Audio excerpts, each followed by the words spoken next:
All right, ladies and gentlemen, my name is Denonu, and with this video here, we're going to be talking about the Book of Boba Fett. And I checked out the first 3 episodes. I've been watching it weekly, and honestly, it's not impressing me. You know, I'm not going to get on here and lie and say it's the greatest thing ever. It's not. If I had to equate it to anything, it's imagine if you're sitting down and eating a plate of dinner. It's like you're getting all the sides with no main course. That's what it feels like to me. It feels like this series, at least so far, doesn't have any major plot. Doesn't feel like it has any meat on its bones. However you want to say it. In my opinion, it feels like I'm getting a lot of side content and very little character development. So if you want to call that a TV show, I have higher standards than that. Even if I wanted to compare it to something extremely similar, The Mandalorian. I loved The Mandalorian. Everything about it.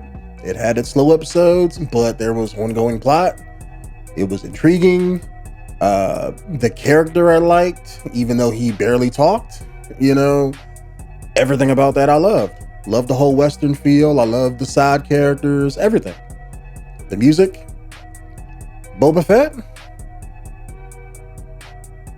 Not so much. I can say I love, I forget what her name is. I want to say Ming-Na Wen, or the side character, the woman that he's with, Chun-Li from the old Street Fighter movie.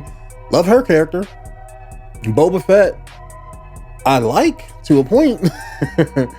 But everybody else, it's like, I get the point that they're trying to make, but you guys aren't doing nothing with it.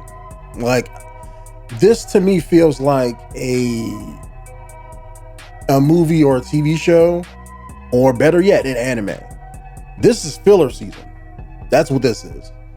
Where it's like, you know, are we waiting for like the next Mandalorian season to drop and this is just filler content? Like that's what I feel like this is. This doesn't feel like it has its own thing. It's like Boba Fett is trying to be, I guess, trying to take Jabba's spot. And that's fine. But show that, like, the Hutts and the cartels and stuff in the rest of the lore of Star Wars was some really intriguing stuff. It was super cool. It was super violent. And I get that for whatever reason, Disney has a stick up its ass where it doesn't want to be super violent. It's like, okay, you can still tell a good story and fit in that dynamic, aka The Mandalorian. You know, The Mandalorian was a badass character. Whenever somebody came and stepped to him, he whooped ass. You know, in that Disney good guy format. You know, Boba Fett, it's like, I'm still waiting for him to do that. You know, it's like everybody in this show is stepping to him, and it's like the moment when it's like he needs the, you know, insert boot in ass, he doesn't do it. It's like, I want to rule with respect. Like, don't you see nobody respects you? You have to put boot in ass for respect to, you know, it's like a math formula. Boot plus ass equals respect. You know? And even Chun-Li told him to it, you know, I want to say it was like in the first episode, she was like, yo, you need to kill this dude. It's like, you need to stop being a little bitch, stop being a little pussy, man the fuck up, and do your job. Even she's telling him this, right? And it's just, I don't know why. Well, I guess I get why. Usually a lot of times in movies and TV shows, you have to write a likable main character, you know? Usually when it comes to heroes and stuff, you have to, and that's the thing, Boba Fett's not a hero, so I don't know why they're writing him this way, but I guess it's because it's Disney with that stick up their ass. But usually they have to write people that's honorable or just a straight up good guy hero archetype to get people to like the character most of the time. That's why in a lot of movies and stuff, you see characters they may be, let's say take like the Punisher. He's a violent person, but there's like an honorable code or something that they follow to keep them completely, or not completely good, but to keep them good-ish, so to speak. You know, they're not going to have the Punisher or any hero going around shooting kids or animals. That's not going to happen because people don't like that shit. So in this, I get why they're making Boba Fett this character, because they're like changing who his character is, because he was an asshole character. He wasn't, you know, oh, I'm the honorable, I want to rule respect. No, he was like, I'm a bounty hunter that will do anything for money. Makes him sound like he's a prostitute, but you guys know what I mean. You know, best in the galaxy is what he does. It's like the Wolverine of Star Wars. But that's the kind of character he was. So it's like him going from that to where he is now can be a good thing if it's done right. What I do like about the show is I like the Tusken Raider backstory type thing. I was like, okay, that's cool.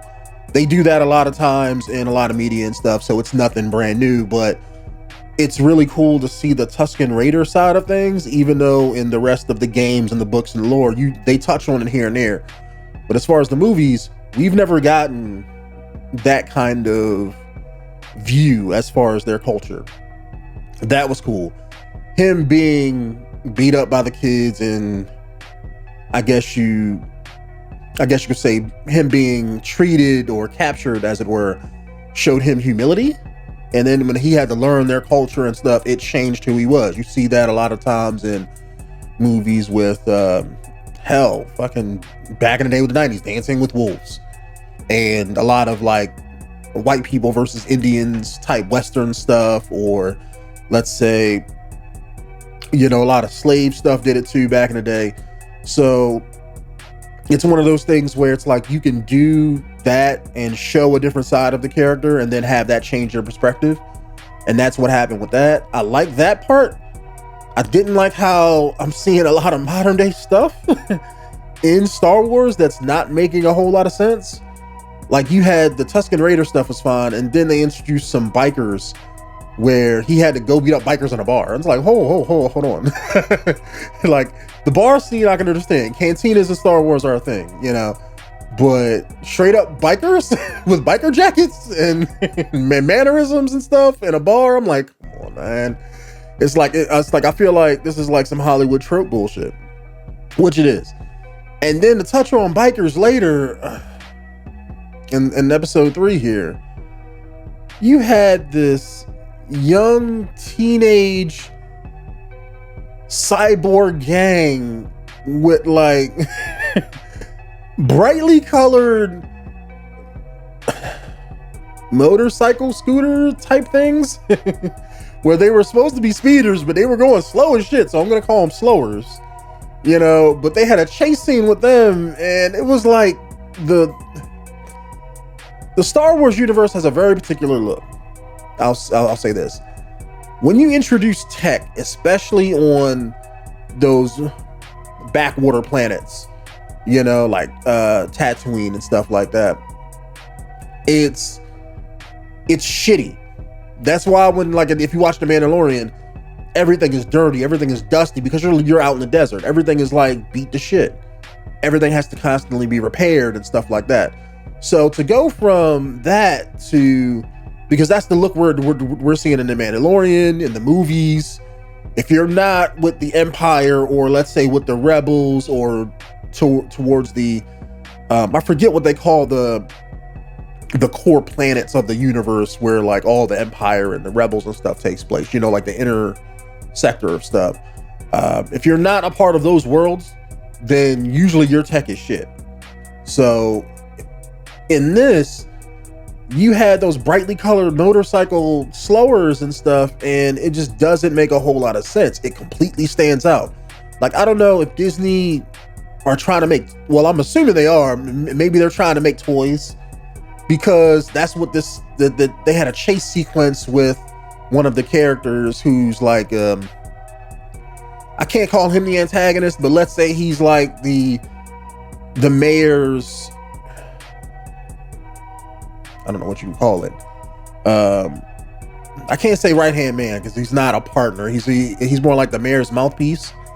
I forget who he is. He's somebody from another show, but they have a chase sequence where he's in one of those land speeders, like Luke was in the original Star Wars, and the kids on the bikes are chasing him, and it's like it's such a shitty stock Hollywood chase scene. They even do the whole like, you know, two people carrying a plane of glass and they crash into it, except it was a painting, not a piece of glass. It's like it was so interjected, and it's like as soon as I seen that, I was like, wow, this is some complete garbage. Like if you see any chase scene from any movie, that's what this was. Them chasing the guy, going around corners, him hitting the plane of glass, the guy sliding when he crashed his car, he's sliding into like another thing, like in fucking Back to the Future when Biff slid into the manure thing and the manure fell in his car. It was the exact same fucking scene, and it was just garbage, YouTube, like straight garbage. And then you had another scene before that where I guess they're trying to stop him, and it's like they said that, oh, these guys are cyborgs and that they've enhanced their body with cybernetics to be more badass and stuff. I was like, I wasn't seeing it. Definitely wasn't seeing it. You had one guy who had like a leg with a spike on it, just doing this, and then you had one guy had his hand where he had like a blowtorch underneath his arm, and he was just cutting the car for no fucking reason. Like it wasn't doing anything. It was just so stupid and so out of place. They should have cut that scene. It was that bad. And then after that, you had another scene with this Wookiee who I think is somebody bigger in the canon of the comic books and stuff. He's like another bounty hunter, but he's supposed to be a badass fucking Wookiee. And he tries to kill Boba Fett, but doesn't really do it. It's one of those fight scenes where, oh, I'm gonna throw you across the room several times instead of just stabbing you or crushing you or beating you to death like Wookiees do, because they have immense strength, right? They can easily kill somebody. Whereas in this, he doesn't do that.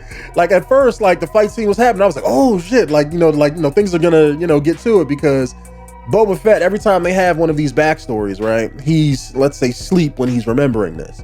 He goes into a back to tank to, I guess, heal up from the Sarlacc pit, even though, I guess he's healing every time, or maybe he's using it to sleep or something like that, like a Daredevil thing where he's going into it as like a sleep deprivation type of thing to heal better, or just to make it so he can sleep. Maybe it's something like that. But when he's having that flashback, the transition coming out of that flashback is the Wookiee guy snatching him up out of that back to tank and him getting into a fight. How said Wookiee got into his place of business?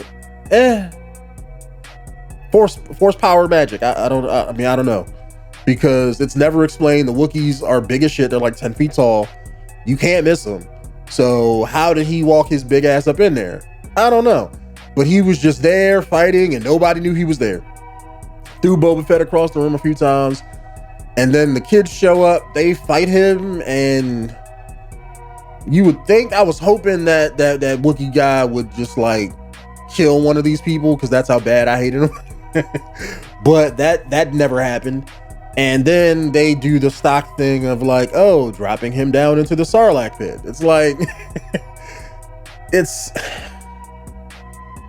I don't know what it was with this episode, but it feels like paint by numbers. Like, it's like you understand what's going to happen before it happens, and it's not in a good way. At least in The Mandalorian, I could say like, okay, when he walks into a cantina, it's like, okay, it's like a Western. It's like, I know what he's going to do.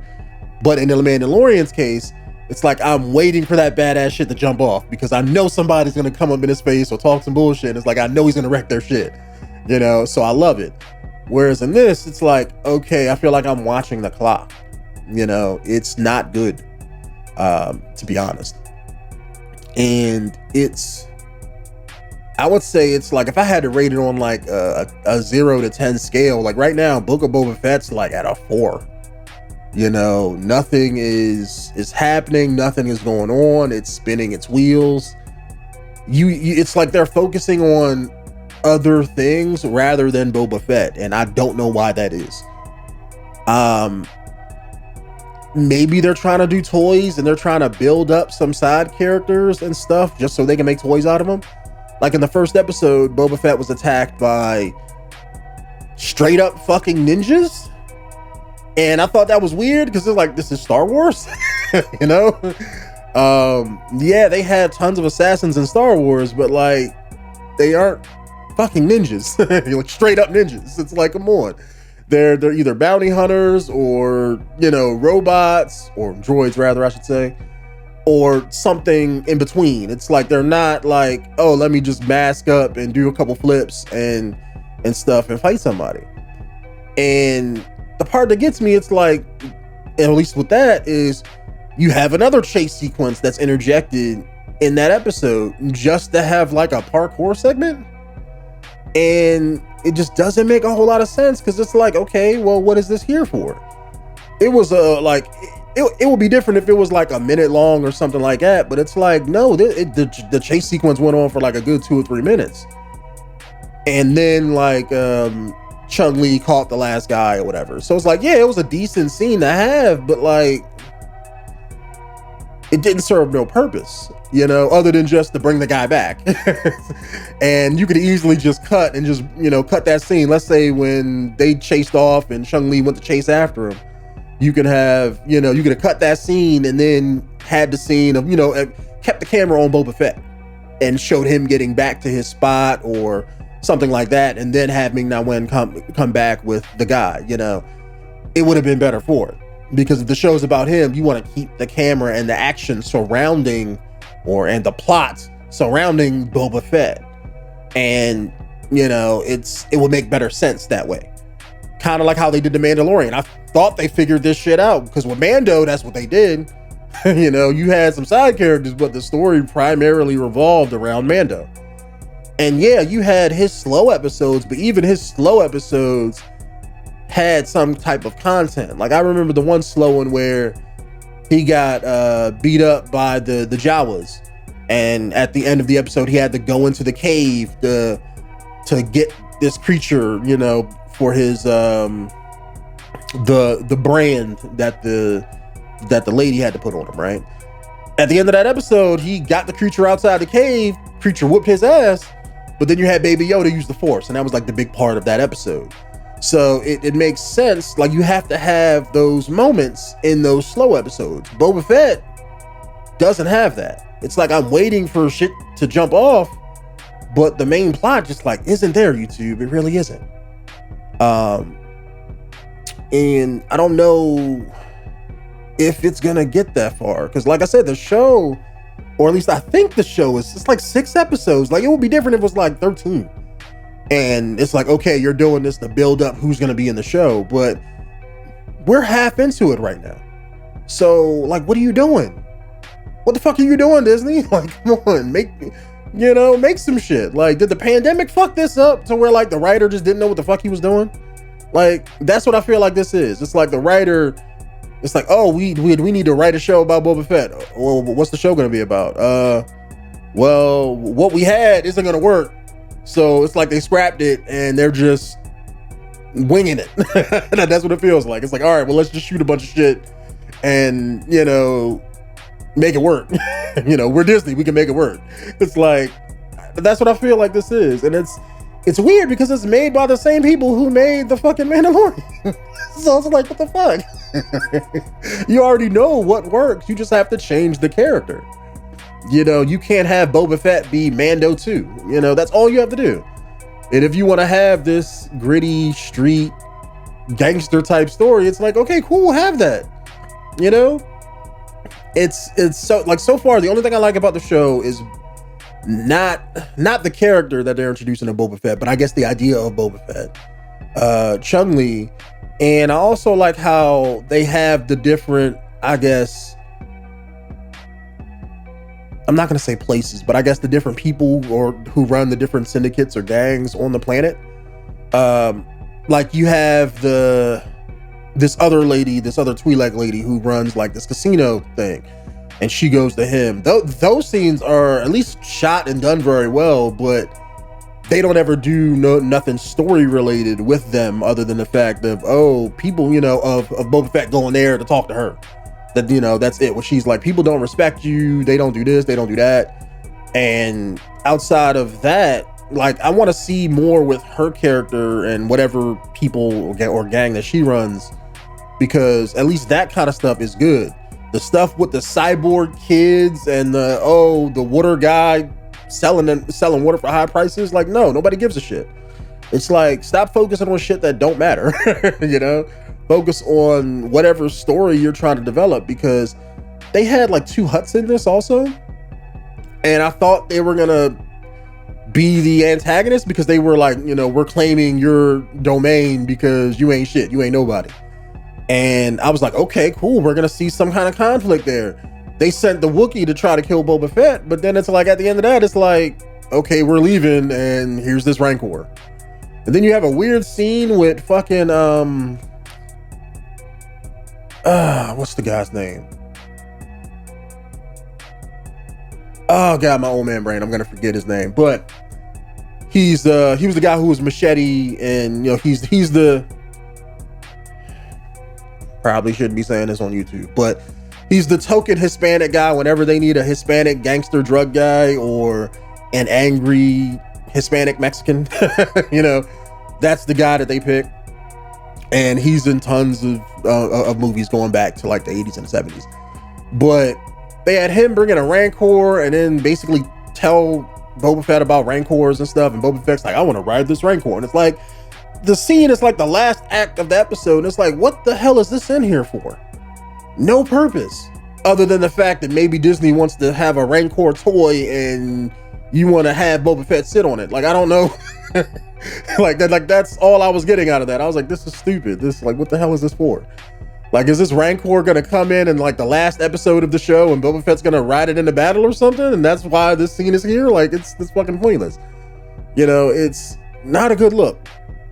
Especially coming off strong with like Mando. Like, you had 2 seasons of Mando that kicked ass, and then you have this, which is like, it just feels limp. Nobody likes anything that's limp, just saying. It's not good, YouTube. It definitely isn't good. But anyways, that's just my thoughts on Mando so far. I'm probably gonna do a few more videos talking about it, maybe do a video next week, just because I gotta push out content in this dry ass period of January of what's going on with content. But yeah, we may do episode reviews because we only got 3 left. So I'm watching this. I'm about to do a Peacemaker video after this, and we're going to talk about that too. So if you guys want to see that, keep an eye out on the channel, and I will see you guys in the next one. Peace out.